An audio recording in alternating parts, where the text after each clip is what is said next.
Làm thế nào một startup thất bại có thể đưa bạn đến thành công? Những doanh nhân biết kiên trì bước tiếp sau thất bại thường là những người thành công rực rỡ. Mọi người bắt đầu khởi nghiệp vì họ tin tưởng vào sức mạnh của ý tưởng mình mang theo.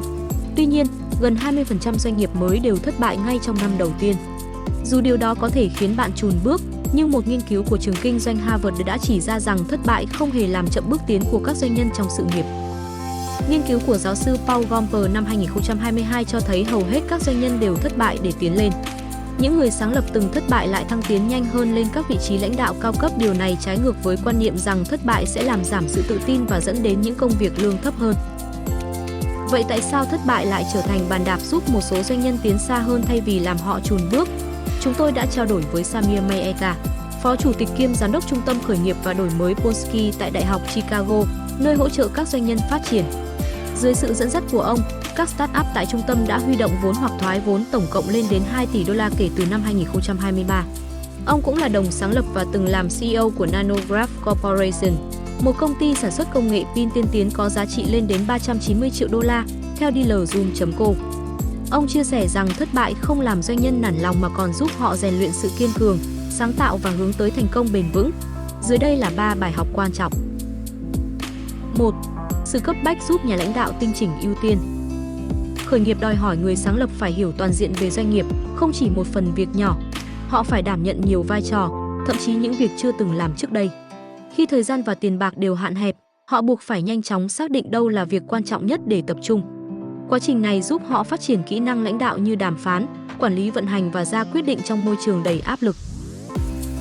Cảm giác cấp bách và sự ưu tiên không khoan nhượng những việc cần làm trở nên rõ ràng hơn bao giờ hết khi bạn là nhà sáng lập, Mayeka nói. Làm việc ở startup là làm việc với tốc độ mà bạn khó tìm thấy ở nơi khác. Bạn đang chạy đua với thời gian trước khi tiền hết. Thời gian trở thành kẻ thù lớn nhất của bạn. Điều này không xảy ra khi bạn chỉ là nhân viên. 2. Thất bại dạy bạn nhiều hơn thành công. Khi thành công, bạn dễ bị đánh lừa. Sai lầm hay quyết định sai có thể bị bỏ qua khi mọi chuyện suôn sẻ, khiến bạn duy trì những thói quen không tốt mà không hay biết. Nhưng khi startup thất bại, bạn buộc phải suy ngẫm lại từng quyết định, tìm kiếm con đường khác có thể dẫn đến thành công. 3. Thất bại kích hoạt sự tự phản tỉnh và phát triển. Đôi khi người thành công lại rút ra những bài học sai lầm, Mayeka chia sẻ. May mắn hay đúng thời điểm có thể khiến họ nghĩ rằng thành công là kết quả của tất cả những gì họ làm. Tôi đã chứng kiến nhiều người như vậy. Trong khi đó, thất bại buộc bạn phải tự phản tỉnh sâu sắc hơn rất nhiều. Những người từng trải qua thất bại thường có sự kiên cường về mặt cảm xúc hơn. Kinh nghiệm quý giá hơn một hồ sơ hoàn hảo. Một startup thất bại không xóa đi những bài học quý giá trên hành trình. Những trải nghiệm đó có thể được vận dụng cho những dự án tiếp theo. Đó là lý do nhiều nhà đầu tư mạo hiểm thích hỗ trợ những người sáng lập nhiều lần, dù họ từng thất bại, Mayeka nói. Bởi họ biết nếu người đó đã học được bài học lãnh đạo đúng đắn, dự án tiếp theo sẽ có cơ hội thành công cao hơn nhiều so với người chưa từng trải qua. Quá trình thử nghiệm và sai sót tạo ra những dữ liệu quý giá giúp doanh nhân đưa ra quyết định sáng suốt hơn trong tương lai, nhận biết khi nào cần thay đổi hướng đi hoặc dừng lại. Bài học này đến quá muộn với Joseph Hawke, người sáng lập Uniflight, công ty bảo trì trực thăng tại Delaware thành lập năm 2007. Vào thời kỳ đỉnh cao, công ty đạt doanh thu 24 triệu đô la. Khi đóng cửa năm ngoái, doanh thu giảm xuống dưới 2 triệu đô la. Tôi không làm theo lời mình đã nói. Tôi thường nói thất bại nhanh, nhưng tôi đã thất bại một cách chậm chạp, Hawke chia sẻ. Hãy có can đảm cắt lỗ sớm thay vì kéo dài.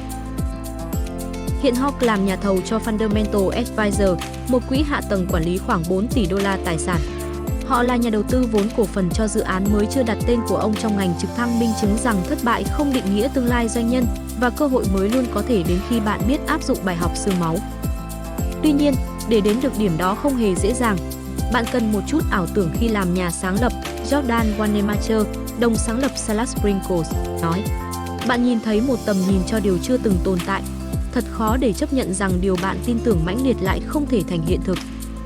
Công ty của cô tại Maryland ra mắt năm 2024 và huy động được 200.000 đô la.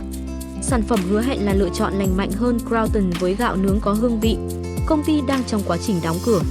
Khi cô liệt kê các dấu hiệu cảnh báo dẫn đến quyết định đó, rõ ràng cô đã tích lũy được kinh nghiệm quý giá trong huy động vốn, tiếp thị và vận hành, sẽ giúp cô thành công trong những dự án tiếp theo.